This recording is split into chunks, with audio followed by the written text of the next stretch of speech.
उसके माध्यम से तीर्थंकर भी अगर कहीं पर भी उन्हें कोई विधि मिलती है तो आप देख लेना, सारे आगम में 24 तीर्थंकरों ने किन्हीं सामान्य मनुष्यों के घर पर आहार नहीं हुए। उनके आहार उस नगर के राजा के यहां हुए या श्रेष्ठी के यहां हुए, जो सबसे बड़ा श्रेष्ठी होता है। इसलिए नहीं हुए कि वो बहुत पैसे वाला होता है, वो पैसे वाला भी होता है, पुण्य वाला भी होता है।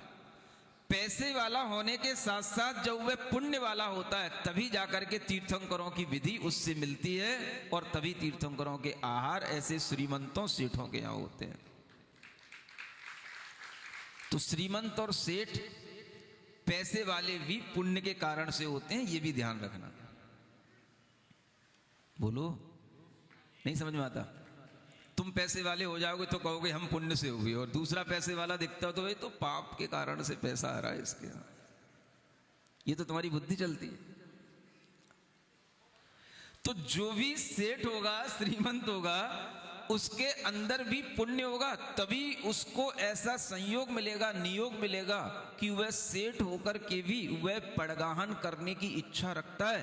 वह मुनि महाराज को अपने घर में बुलाने की विधि जानता है और मुनि महाराज को आहार देना जानता है। यही उसका सबसे बड़ा पुण्य है। करोड़ों का मालिक है, ये पुण्य नहीं है। पुण्य क्या है कि वह मुनि महाराज को घर तक लाना जानता है, नवदा भक्ति करना जानता है। ये पुण्य की बात है। इसलिए कहा जाता है कि कोई भी पुण्य कार्य हो साथ साथ किया करो, परिवार के साथ मिलकर के किया करो। ये आदमी लोगों को इतना अहंकार रहता है, जा तू चली जा मंदिर, जा तू कर ले मुनि महाराज की सेवा, जा तू दे ले आहार, तू लगा ले चौका। अरे मूर्खो, आज बोलते मूर्ख, बुरा तो नहीं लगेगा? अब तो कुछ नहीं लगेगा। अपने घर में जब कोई अपना परिचित हो जाता है ना, फिर तो कुछ भी गाली सुनाओ तो चलता है? हमेशा ये याद रखो, जब भी कभी ऐसा मौका मिले कि मुझे कभी, दो चीजें ध्यान रखना। एक तो भगवान का पूजन विधान करने का कभी मौका मिले तो अकेली उसको मत धकेलना, खुद बैठना साथ में, चल तेरे साथ मैं भी पूजन करूंगा। तभी तो दोनों को समय समय पर सही पुण्य मिलेगा, तभी तो गाड़ी आगे चलेगी, तभी तो आगे भी धर्म का साथ आगे बना रहेगा। एक तो पूजा विधान के समय पर, और दूसरा जब मुनि महाराज को आहार देने का प्रसंग आए तो तू पहले क्यों, मैं क्या पीछे क्यों रहूं? मैं भी पहले, सबसे पहले तो मुनि महाराज को आहार मैं दूंगा। पहला अधिकार पुरुष का, बाद में बोलो तो क्या सब मूर्खी बैठेंगे यहाँ सामने? बोलते क्यों नहीं? कौन पहले देगा आहार? एक साथ जब सोचो आप, कब से परंपरा चली आ रही है। भगवान ऋषभ देव तो इस युग में क्या, चौथे युग में, तीसरे युग के अंत में हुए, उससे भी 7 जन्म पहले, असंख्यातों वर्ष पहले से परंपरा चली आ रही है कि राजा और रानी मिलकर के आहार दान करते थे। आज भी यह परंपरा चलती रहनी चाहिए, ये बताना चाह रहा हूं। नहीं तो तुम्हारा और उसका साथ क्या बनेगा? वो पुण्य आत्मा होकर के कहीं और चली जाएगी और तुम बिना पुण्य के कहीं और चले जाओगे। कहते रहोगे 7 जन्म का साथ है हमारा तुम्हारा। कहां से साथ हो जाएगा 7 जन्म का? हम बनाएंगे, साथ तो बनेगा 7 जन्म का तुम्हारा। नहीं समझ में आया? जो लोग 7 जन्म तक साथ साथ रहना चाहते हैं, हाँ हाँ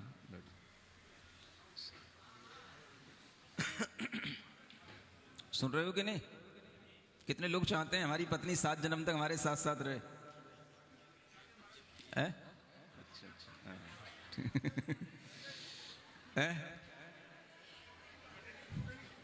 राजेश, प्रसंग क्या चल रहा है? बैठ जाओ, कोई दिक्कत नहीं। मैं ये पूछ रहा था, कितने लोग चाहते हैं हमारी पत्नी 7 जन्म तक हमारे साथ साथ रहे?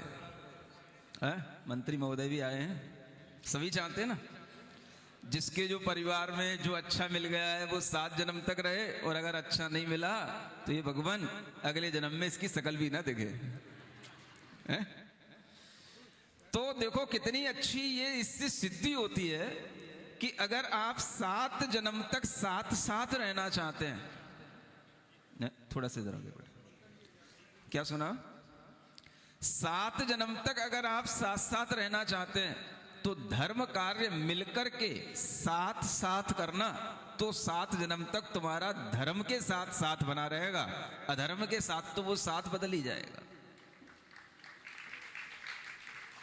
समझ में आ रहा है?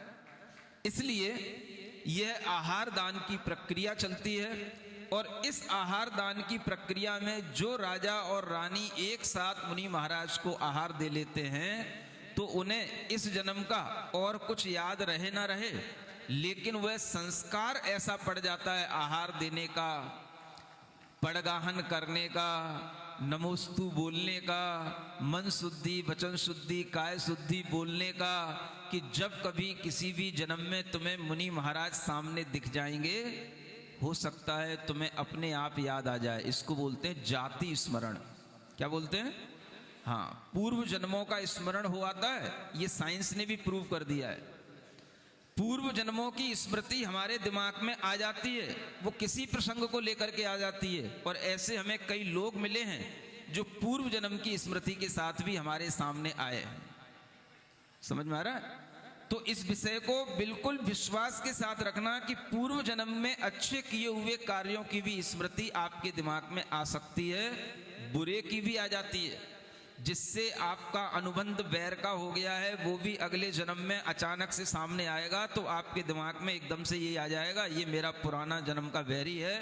आप बिना वजह उस पर गुस्सा करने लग जाओगे, उसको मारने को तत्पर हो जाओगे। तो पूर्व जन्म के ये वैर के अनुबंध भी काम आते हैं, और पूर्व जन्म के अगर हमने कोई धर्म के अच्छे काम किए हैं, अनुबंध किए हैं, तो वो भी हमारे स्मरण में आ सकते हैं। सुनते हो? वो किसी के भी स्मरण में आ सकते हैं। आज ये मंत्री महोदय सामने आए हैं, क्या नाम है? महिपाल ढांडा जी, है ना, शिक्षा मंत्री हैं।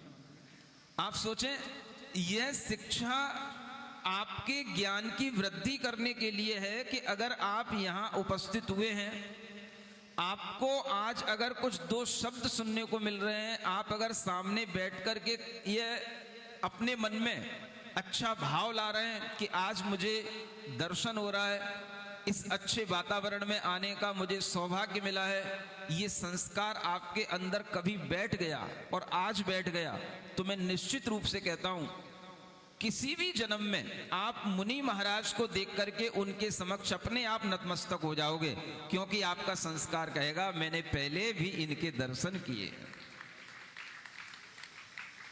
नाम से मतलब नहीं होता, सिर्फ दिगंबर भेष से मतलब होता है, और वह आपकी स्मृति पुण्य बनी रहेगी, पुण्य रूप, जिसे एक पुण्य स्मृति कहते हैं। आप लोग सुन रहे हो? किसको बोलते हैं पुण्य स्मृति? आप लोगों ने तो सारी परंपराएं ऐसी बिगाड़ रखी हैं कि धर्म से वो परंपराओं का कोई लेना देना ही नहीं।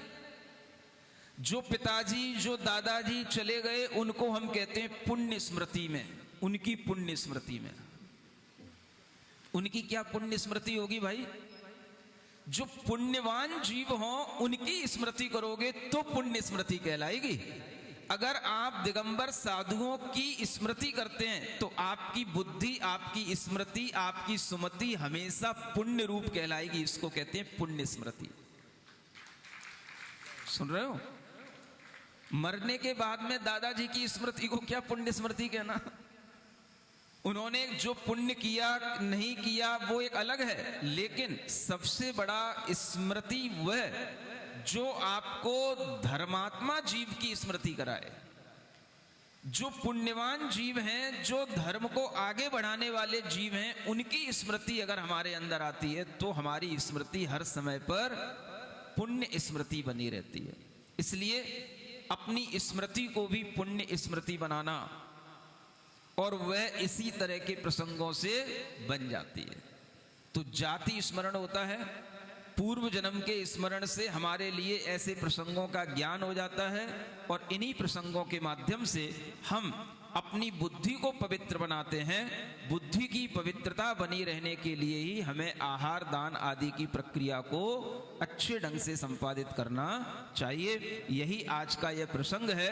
आगे का प्रसंग आपके सामने आने वाला है, उससे पूर्व में कुछ आपके सामने और प्रसंग आ गया है, इसलिए मैं अपनी बात को यहीं पर रोकता हूं।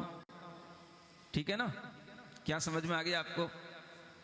इतना तो समझ में आ गया कि भगवान ऋषभदेव आहार लेने नहीं जा रहे हैं, आपको आहार कैसे देना है ये सिखाने जाए हैं। बस इतना ध्यान रखना। क्या सुना? मुनि महाराज आपके घर में आहार लेने नहीं जाते, आपको सिखाने जाते हैं, आपकी स्मृति इस तरह के संस्कारों से बढ़ाने जाते हैं ताकि आपको किसी भी जन्म में यह संस्कार याद आ जाए कि मुनि महाराज को आहार कैसे दिया जाता है। ये उपकार ध्यान में रखते हुए हमेशा मुनि महाराज को आहार देने का भाव करना। ओम अरहम नमः। आज के लिए इतना ही पर्याप्त है।